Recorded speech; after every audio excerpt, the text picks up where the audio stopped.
Hi అండి, ఈరోజు వీడియోలో బీరకాయ పప్పును టేస్టీగా ఈజీగా ఎలా చేసుకోవాలో చూపిస్తానండి. కుక్కర్లో 50 గ్రాముల కందిపప్పు అంటే మనం టీ తాగే గ్లాసులో సగానికి వేసుకుని 3-4 సార్లు శుభ్రంగా కడిగి దీనిలో ఏ గ్లాసులో సగానికి పప్పు తీసుకున్నామో అదే గ్లాసు ఫుల్గా వాటర్ను వేయాలి.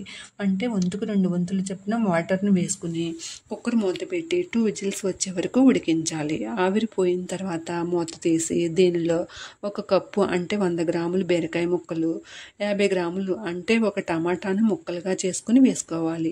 దీనిలో సగానికి విరిచిన పచ్చిమిర్చి 5, సుమారు 15 గ్రాములు, 4 గ్రాములు అంటే 5 కనుముల చింతపండు, 1 టీ స్పూన్ అంటే 7 గ్రాముల ఉప్పు, 1/2 టీ స్పూన్ అంటే 3 గ్రాముల కారం, 1/2 టీ స్పూన్ పసుపు, 1 టీ గ్లాస్ వాటర్ అంటే 100 ml వాటర్ను వేసి కలుపుకుని కుక్కర్ మూత పెట్టి 2 విజిల్స్ వచ్చే వరకు ఉడికించి బాణలు పెట్టి 2 టీ స్పూన్స్ ఆయిల్ కానీ నెయ్యి కానీ వేసుకుని దీనిలో 10 వెల్లుల్లి రెబ్బలను దంచి వేసుకోవాలండి, లేకపోతే ఆయిల్లో వేయగానే పేలుతాయి.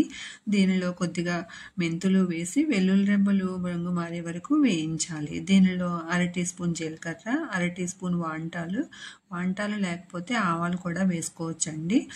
ముక్కలుగా చేసుకున్న 3 ఎండుమిర్చి, 3 రెమ్మల కరివేపాకు వేసి వేయించి కొద్దిగా ఇంగువ కూడా వేసి వేయించాలి. పోపు బాగా వేగిన తర్వాత దీనిలో ఉడికించి పెట్టుకున్న పప్పును కూడా వేసి కలుపుకుని కొత్తిమీర చల్లుకుని బౌల్లోకి తీసుకుంటే టేస్టీగా ఉండే బీరకాయ పప్పు రెడీ. ఏ పప్పు చేసుకునేటప్పుడైనా కొద్దిగా పలచగా ఉన్నప్పుడే పప్పును దించుకోవాలి. చల్లారిన తర్వాత పప్పు గట్టిపడిపోతుంది. అందుకనే